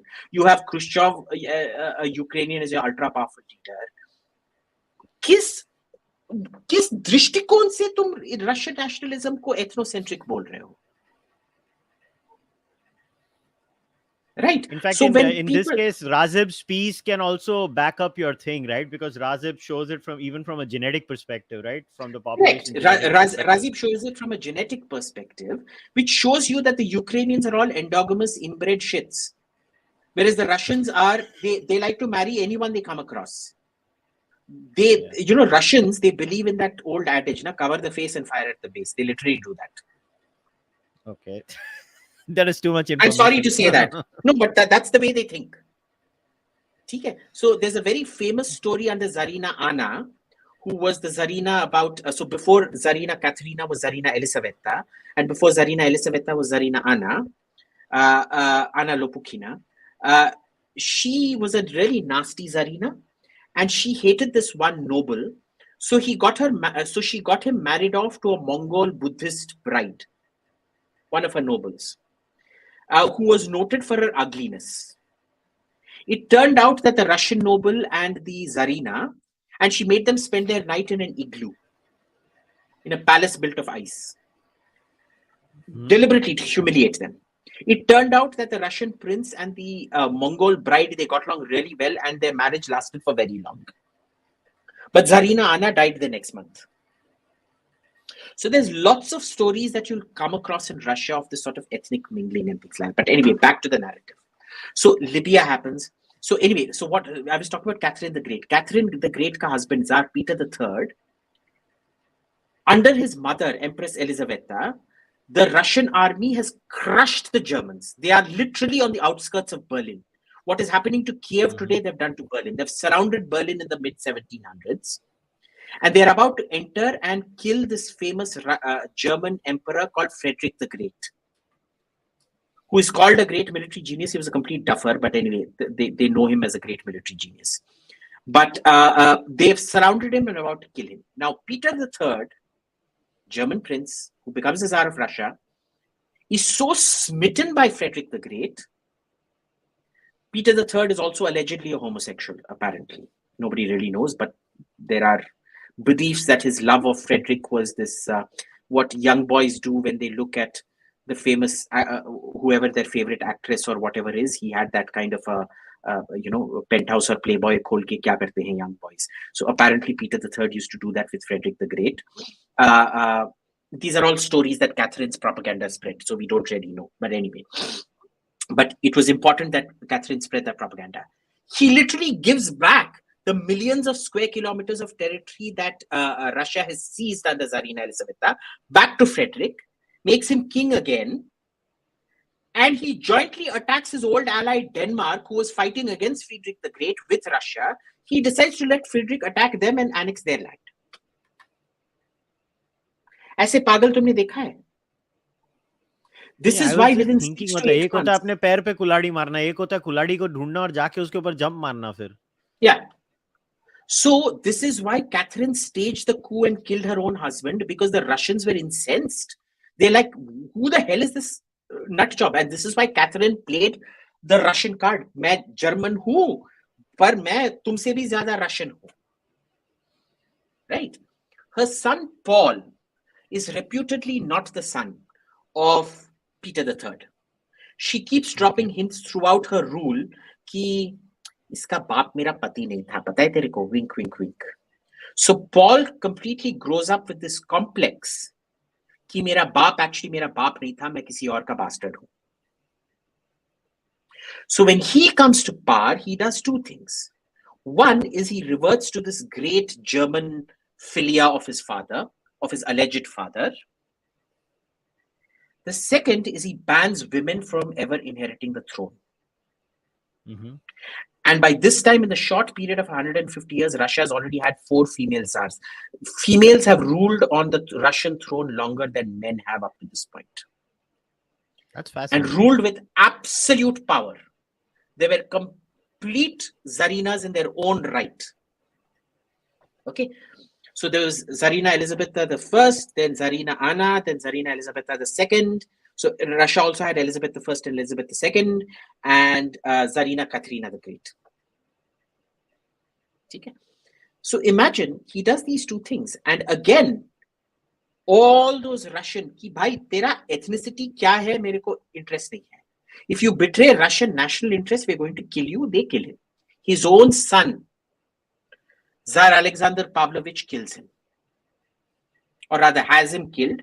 And the people who killed him are well known. Alexander refuses to punish them. So he always has the sort of pale of patricide hanging over him. Now, one of the reasons of Tsar Paul's death was Paul's very weak policy towards Germany, number one, and because Germans were fighting with Napoleon, he didn't want to fight them either. Weak policies. Whereas Alexander becomes the Tsar who ultimately defeats Napoleon, which is why he's always known as Alexander the Victorious. There is no Tsar. Even Peter the Great is nothing compared to Alexander in the Russian mind. Right. So when, for example, when the First World War breaks out, Tsar Nicholas brings out the same piece of paper. So when Napoleon invades Russia, Tsar Alexander reads out this piece of paper, swearing fealty to Holy Mother Russia and how he will defend her against all foreign trash and all of that. Nicholas brings out the same piece of paper and he pledges the same loyalty to Holy Mother Russia. That is the power of that Russian narrative that keeps continuing down right till the end. And mind you, when this fellow, Stalin, orders his counterattack on Germany, who does he name it after? A fellow Georgian called Bagration, Prince Bagration, who died in a cavalry charge, who was one of the generals of the Russian army, who died in a cavalry charge against Napoleonic forces. So that entire Russian counteroffensive against Germany is named Operation Bagration. In English, we call it Bagration. Bagration. Bagration. A Georgian prince. मैं Georgian हूँ. Georgian का नाम लूँगा. So imagine even if you go talk to people like Latvians, Lithuanians, Estonians, and all of that, Ukrainians especially, because Stalin inflicted the famine, the Holodomor, on Ukraine. The Russians did this to us. Boss, Stalin was Georgian. Like, no, but you see, he was Russian. He was, in his mind, he was Russian. So mind you, when they come to us and speak in English, all these Latvian, Lithuanian, Estonian, Polish, and Ukrainian and Georgian diplomats will tell you, oh, these Russians are ethno-nationalists, they're religious ethno-nationalists and all of that. Whereas everything that they know about Russia, including Stalin, will tell you that the entire concept of Russianhood has never been about that. Russia is truly a state of mind. Okay. Mm-hmm. So coming back to Putin. So Putin has this history of Tsar Peter III, Tsar who sold out his country, Tsar Paul who almost sold out his country and was killed and replaced, Gorbachev who did sell out, and mind you, he included Lenin in that. Because you remember in that map I showed you why the Treaty of Brest-Litovsk was signed. Why? Because Lenin wanted to focus on the internal civil war first.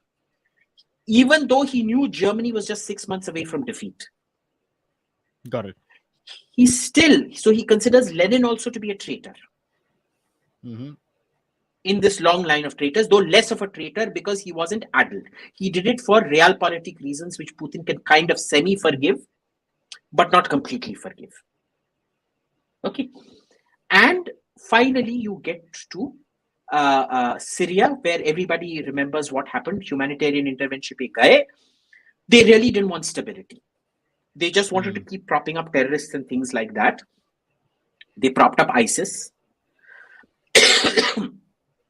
And finally, when 2014 happens, he's like, bhai, you will not ethnically cleanse my people anymore. He goes into Crimea, Lugansk, and Donetsk. And he thinks the same thing, because remember, after Crimea, Donetsk, and Lugansk are formed, all the Ukrainian neo-Nazis supported by Israeli, Ukrainian and Israeli Russian oligarchs are supporting these Nazis to go on killing people in Donetsk and Lugansk. 14,000 people to date have been killed in constant fighting, mostly by these neo-Nazi brigades, who have since been incorporated into the Ukraine, formally incorporated into the Ukrainian armed forces. And there are videos of them capturing Russians and literally crucifying them, putting nails into their hands on a cross and putting them up. You saw what happened to that MMA fighter, what they did. Genuine question here, Abhi. Yeah. Won't the Russian army or won't the Russians also be doing particular atrocities like this? I Of genuinely, I'm not trying to take sides here. I'm trying to understand this. Brutal. Yeah, look, there are two things. First is the Russians are genuinely brutal, nasty characters. If they go in, you better run. But the second problem here is, first, these Ukrainian fellows, Ukrainian neo-Nazis, they act under quasi-government control. The government doesn't want any responsibility, so they're given a much freer hand, whereas Russians, being part of a formal army, are somewhat constrained, number one. Number two, remember, Putin and the Russians fundamentally believe that we are one people. See, that is the history of Russia I've been trying to explain. They believe hum bhai bhai hain. But the Ukrainians believe hum bhai bhai nahi hain. It's like how Indians always say Pakistani, Hindustani, bhai bhai. But Pakistani, Hindustani, bhai bhai, if you say to a Pakistani, they're like, you're trying to mess around with my identity. You've not reconciled yourself to partition. You want to destroy me. Okay, so atrocities, of course, all armies do atrocities. But the Ukrainian atrocities are proportionally much, much higher because they're carried out by militias, which are fundamentally like Salva Judo. Remember, the worst excesses in the anti-Naxal movement were carried out by Salva Judo because they were quasi-government. Government still had to follow. If you're government and do certain things, there is a price to pay. If you're Salva Judo and do certain things, there is no price to pay. Or very little of a price to pay. Same thing, right? Basically. So, with all of this, I hope you understand why what has happened so far. I still believe there were a lot of levers that Putin could have used, which is why I still don't understand why he went in and things like that. But this is what has happened so far. Now let's get to few questions. Yeah, okay. So I'll start with the questions. So someone has asked, I'll take the email question first. Because this is more a historical question, so I'm just taking a chronology so that we go from the history. So was there any influence on the Ottoman conquest into the Balkans in widening the ethnic divides between Ukrainians and Russians? No. None.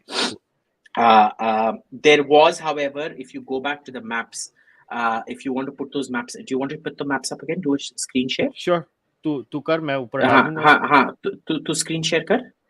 No, I'll do it. To map I can see your screen. अच्छा ठीक है एक minute इसको कौन सा वाला the moment it is done I'll put it up. Okay. Right, remember this 1751, you remember this is the Crimean Khanate, this light pink one. Okay. So you look at Cuban Cossacks. See the Crimean Khanate. So this, which was actually it was the last part of the Mongol Empire. It was the last gasp of the Mongol Empire till the Mughals. The Mughals were technically the last gasp of the Mongol Empire. But this was the second last gasp of the Mongol Empire. But this was critical in keeping this area completely on tenterhooks and unindustrial. ठीक है ना? तो ये था. All right, got it. Okay, now I'll ask you the next question. This is asked, has the Russian campaign been as much of a mismanaged shit show? This is more contemporary, I guess, militarily, as it is being made out to be in the Western media. Yes and no.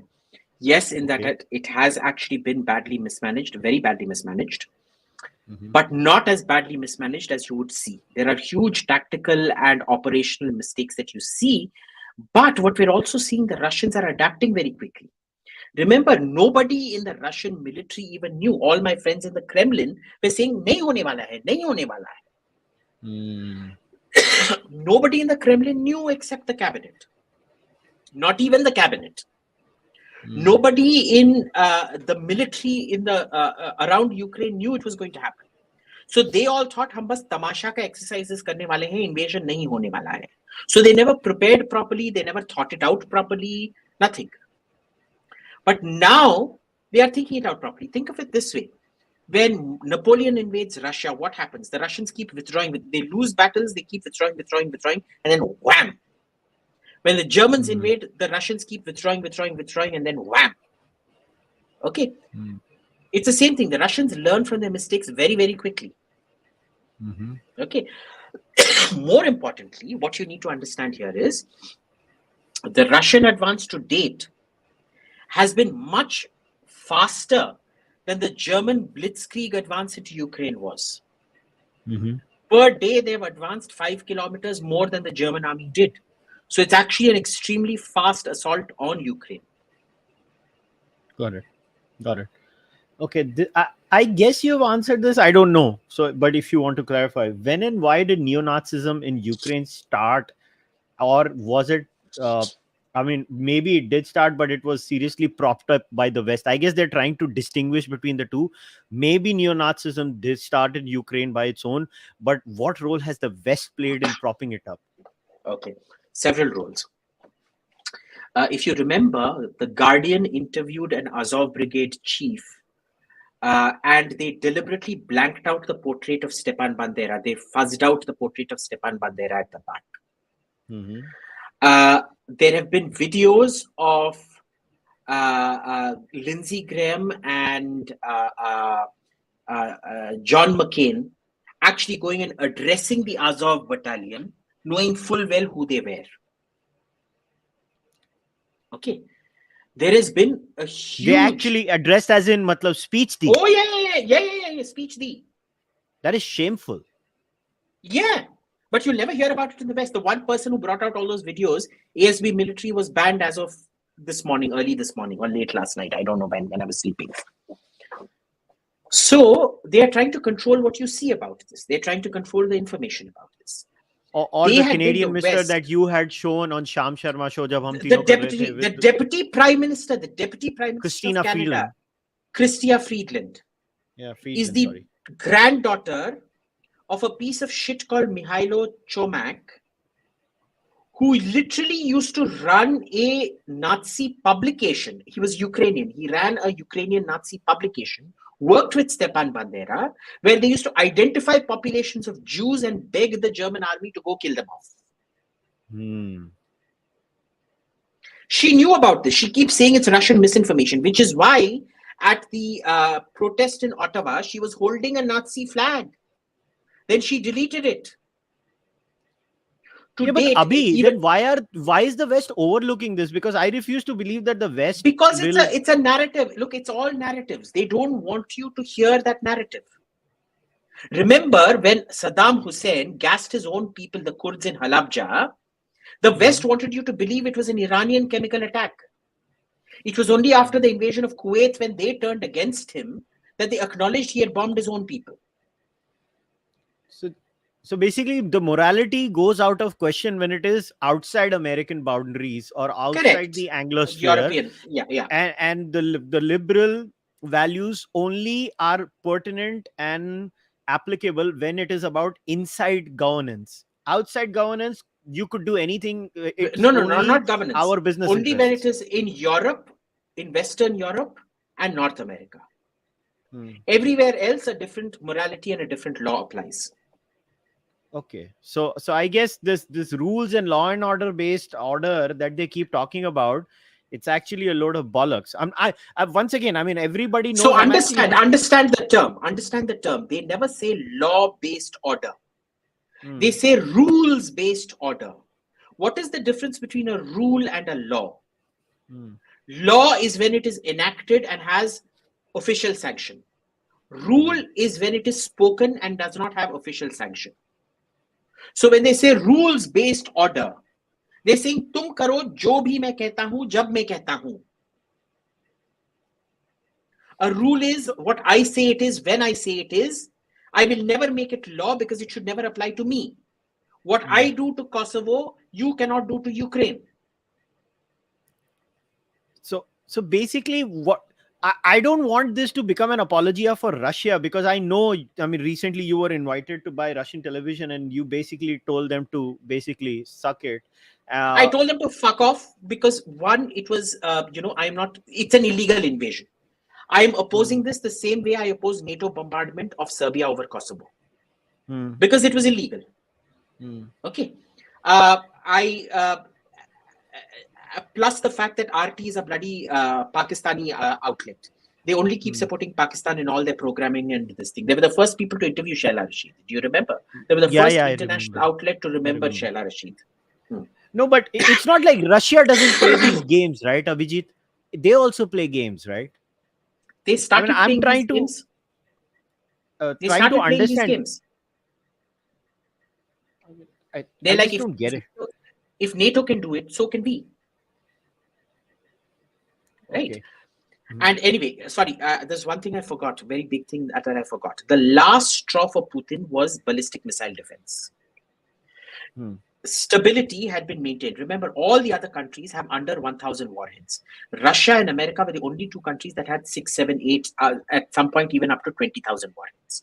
So global strategic stability was on the basis of the anti-ballistic missile agreement, where they decided, you should be able to hit us, we should be able to hit you, we will not develop counters to your missiles, so that we mutually deter each other. Otherwise, we're going on playing this catch up. Like, COVID wasn't deadly, then it became a deadly strain. You have to find a vaccine for it, spending billions of dollars. Then COVID develops into the Delta variant, then Omicron variant, and then you have to come up with new booster shots, this, that. So they didn't want that. So they said, let's all save a lot of money, make it stable, and keep this ballistic missile out. Now, when Iran and North Korea start testing ballistic missiles, the Americans say, boss, now we need ballistic missile defense. Okay, so Russians say, ठीक है भाई, मैं पूरी तरह से तुम लोगों को समझता हूँ. We will jointly develop the system and deploy it. Because remember, Russia is closest to North Korea and Russia is closest to Iran. If an Iranian missile comes to Europe, or if a North Korean missile comes to North America, it will have to fly over Russian territory. So you develop it and station it on our territory so that we can shoot it down even before it gets airborne. The Americans say no. Now, where do they decide to station the missiles when it is developed? Poland and Japan. Oh, so now, they want to keep it so that even Russia is in check, I guess. Exactly. Varishano. and that is when Putin has decided, from Clinton not wanting me in NATO, to your double standards on everything, to all the colored revolutions. Even 3 months back, they tried the colored revolution in Kazakhstan, remember?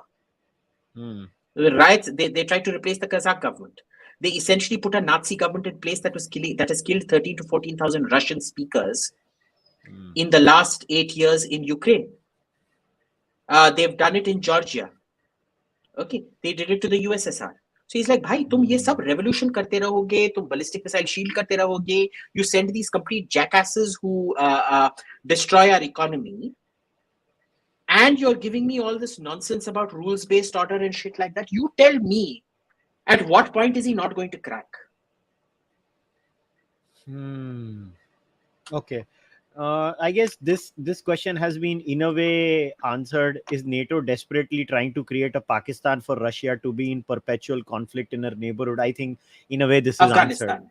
Afghanistan, yes. They are trying to create Afghanistan. And mind you, the only people who actually cares about the Ukrainian civilian and all of this, who my heart goes out to, is very surprisingly Vladimir Putin. Because Zelensky is using them as human shields and the West is using them as pawns.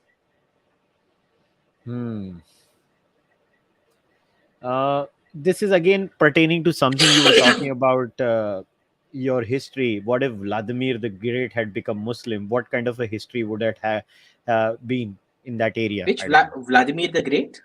I don't know. They've asked this. As in the Even I. original Vladimir who Yeah, converted. yeah, yeah, yeah. Well, it wouldn't have changed anything. Ultimately, he would have had to convert to Christianity. Because remember, Okay. look at all the Muslims, the Khazars. A large part of Ukraine was once Jewish. It was called Khazaria. It was a Turkic Jewish Khaganate. Mm-hmm. It was huge. It was extremely powerful. And they were Turks who converted to Judaism. But here, they might have converted to Islam. A lot of Russians, including Vladimir Putin's own current girlfriend, who's an ex-gymnast, was a Muslim. She converted to Christianity in 2003 before she started dating him. Interesting. Okay. So in that a sense, lot of these people, even Muslims Marat are not Safin. accepted in Russian culture also, na? In a way then. No. Muslims are accepted in Russian culture. If you become a Eastern Orthodox, even more so. In the USSR, you didn't need to convert at all. Now, if you convert, even better. If you don't convert, no problem. Marat Safin, for example, Ruslan Khasbulatov, Marat Safin remains a Muslim. Dinara Safina, his sister, remains a Muslim, very devout Muslims. They pretend to be devout Muslims. In reality, they eat pork quietly on the side. Ruslan Khasbulatov, okay, Chechen, in fact, not just Muslim, but also a Chechen. They are all seen as Russians. When, Jokhar Dudayev's family, not Jokhar Dudayev, uske pehle kaun tha? Who was the first leader of Chechnya? The Air Force General, the Russian Air Force General who became the first president of Crimea. कुछ पता नहीं भाई. One second, let me just Google कर ले. Google कर ले. First Chechen War. इसका नाम क्या था मैं भूल ही गया.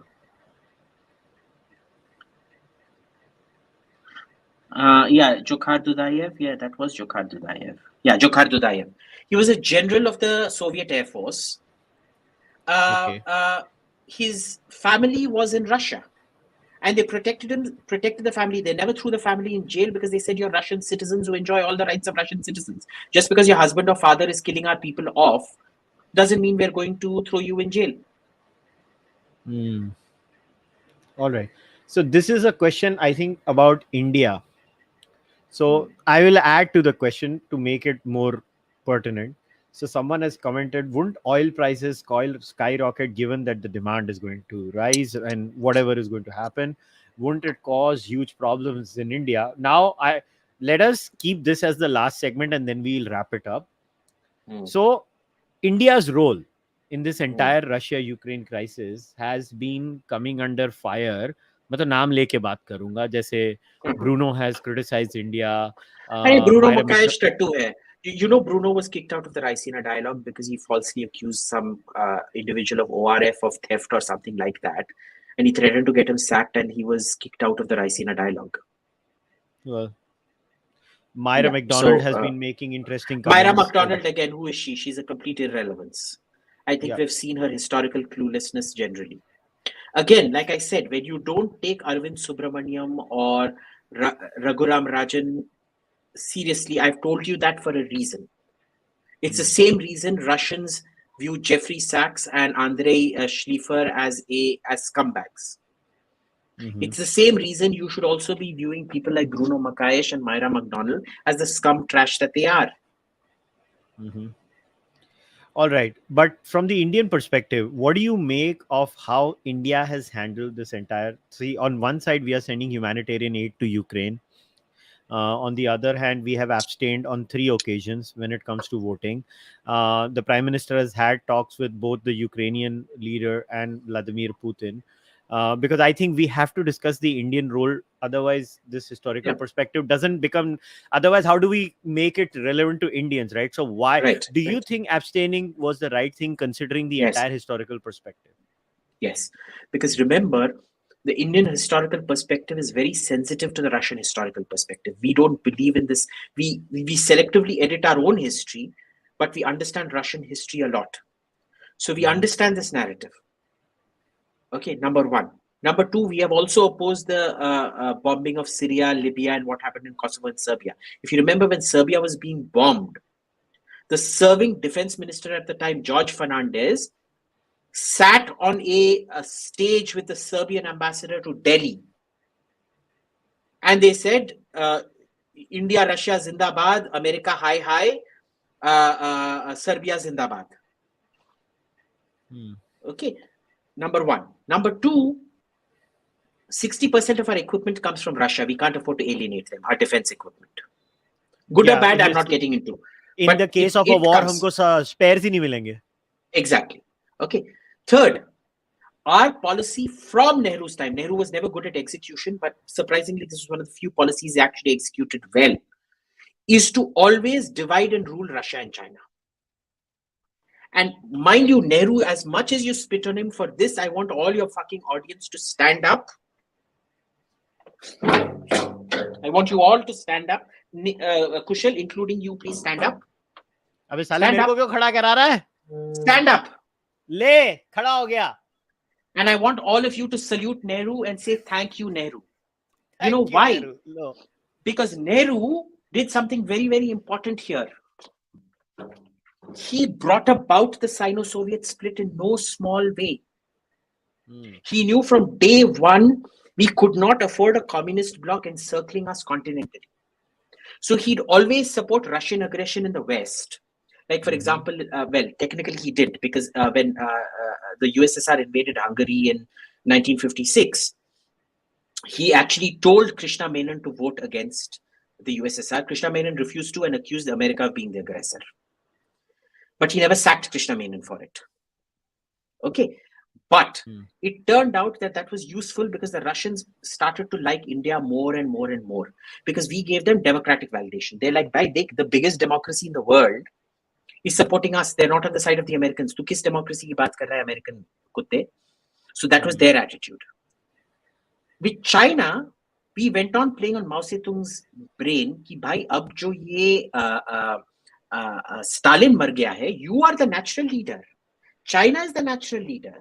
So remember when Nehru says China should take over the UN Security Council seat over India, I still think it was a mistake. But remember, there was a calculus in his head was Russia, the first priority is not for India to get that seat. The first priority is Russia or China jhagad nahi chahiye. China needs to be in direct interest conflict with Russia. That was part of his calculus. So when Khrushchev says, no bloody hell, I may be only 1/10 of your population, but I have, well, it wasn't 1/10 at that time, it was about 1/5 the population. I am the industrial superpower. You are a third world country. No way China, Mao Zedong is going to take over the international communist leadership. Nehru creates a Bandung conference to convey Asian leadership upon China. And mind you, these mind games slowly play on Mao Zedong and Khrushchev, which contributes to the Sino-Soviet split. Now, the Americans want to tell us ki bhai, no, you have to forget your own interests. Ukraine is more important than India. At what point did Ukraine become more important than India to an Indian? When you say rules-based order, why aren't you talking about law-based order? Why is it rules as you will define as and when you define?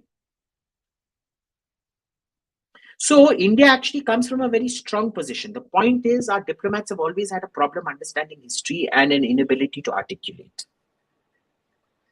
So what about the Russian brain drain apparently that is happening? And also post-Putin, what is the future of Russia? Look, Russia is a country you just can't keep down. A country with that size, with so many mineral resources. The issue here is the world always adjusts to price shocks after a point of time. But there have been individual shocks like oil shock. Okay, or the semiconductor shock because China is playing hard to get with semiconductors. This one is going to be an across-the-board shock because Russia is a major producer of every single mineral on Earth. Every single mineral on Earth. There is not one mineral where Russia would be in the top 5 to 10 producers. Okay, this is going to be a cross-system shock. It is one of the biggest fertilizer producers. So you're going to see a multi-year shock on food prices. The oil price hike. Remember, the Emiratis have said right now the price of oil has gone down from 130, 140 per barrel to 108. based on UAE statements. It's a speculative drop. It isn't an actual drop because the UAE hasn't actually done anything to increase production. The Saudis have refused to even comment on increasing production. If Venezuela, which is probably the biggest reserves of oil, has to restart production, remember, all the oil companies in Venezuela were American owned. They all shut down their plants and left. They are now obsolete and damaged. It will take 2, 3, 4 years to recapitalize those oil fields before the oil starts flowing. This now dovetails perfectly, and this is one of the things where the Republicans and Democrats agree. Why do they agree all of a sudden, despite all the differences, that Russian oil should be banned? For the Republicans, it's so that they can start off fracking again. Absolutely. For the Democrats, it's so that everybody moves to electric cars. But here's the problem again. How long is it going to take to restart fracking? It's going to take years and years and years because you put them out of business. Now the entire ecosystem has to be rebuilt again for fracking. How many cars can Tesla produce so that the whole of America can move towards electric? And remember, a large part, because American cities contribute to this dilemma, because American cities are all car optimized. They're commute car optimized. You cannot live in America without a car.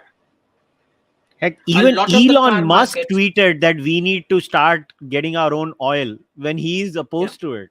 Yeah. And remember, a lot of the cars, especially for all your cheaper labor workforce, they do not buy new cars. There's a huge second-hand car market in America.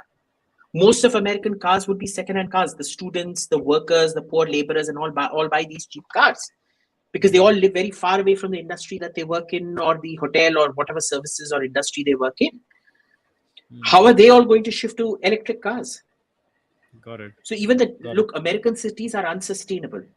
But in this case, it's the Democrats seem to be on much more of a methamphetamine high than the Republicans are. Yeah, the Dems have a death wish. Just one last question, because somebody has asked it, and even I'm confused. Like, why do they hate Russians so much? Ethnic Russians. It's like, I mean, the whole media was like blue-eyed people, white. Wo jo bhi racist thread ek nikla tha. I mean, if white is the criteria, I mean, Russians are also pretty white. I have never understood this. Serbians are also very white. Yeah, matlab samajh mein nahi aata. It is not about white skin, na then. This is the power of the Western narrative and control on the global narrative. Okay. When they want you to believe in race science, where the white man, as Rudyard Kipling says, the white man's burden, the world will believe it. When they decide race science is evil, they will demolish it. When they decide that Serbians are mass murderers, but Bosniaks and Kosovars are not, you will believe it. Understand, this is the same power that will be unleashed on you one day. You are not seeing it. But what are the Washington Post, New York Times, Wall Street Journal, and all those people building up to? They're building up to that exact point. And mind you, even sane people like Daniel Markey and people like that are writing bullshit now.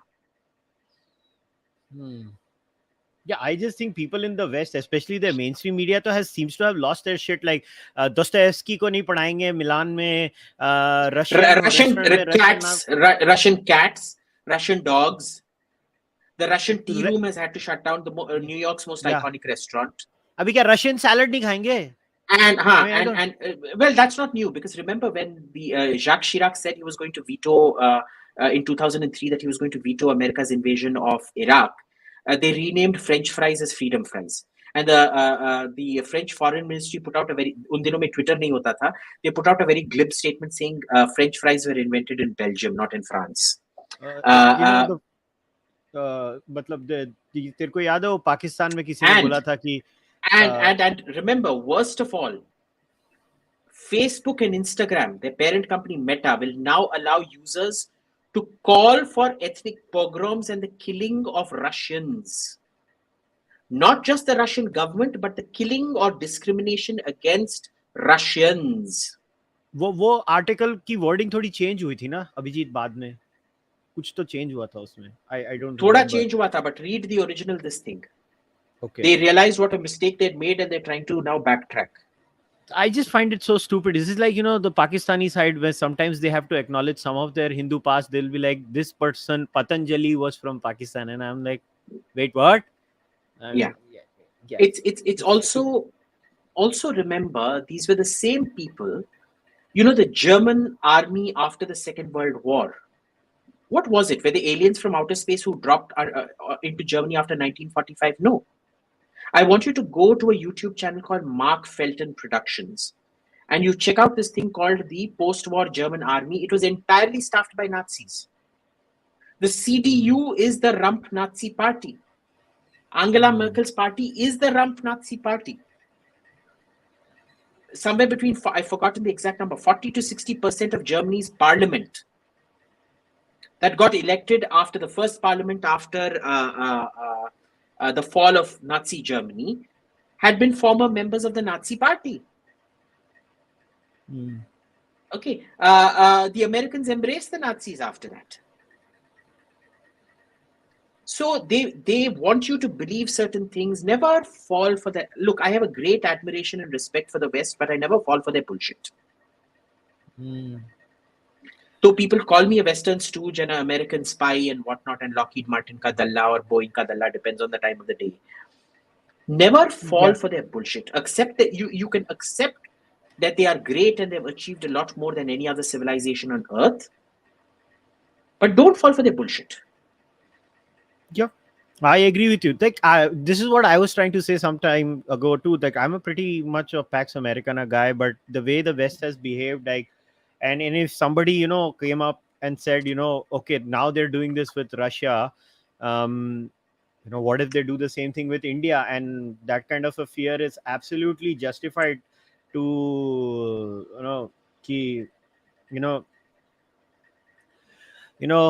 I don't know. Let's see what happens with India too. But okay, so a lot of people, Abhijit, have been requesting. So I don't know. Now, this is why, Kushal, you need to understand, when I keep spitting on DRDO or the government's defense reforms which end up achieving nothing, you understand where my sense of urgency in all of this comes from.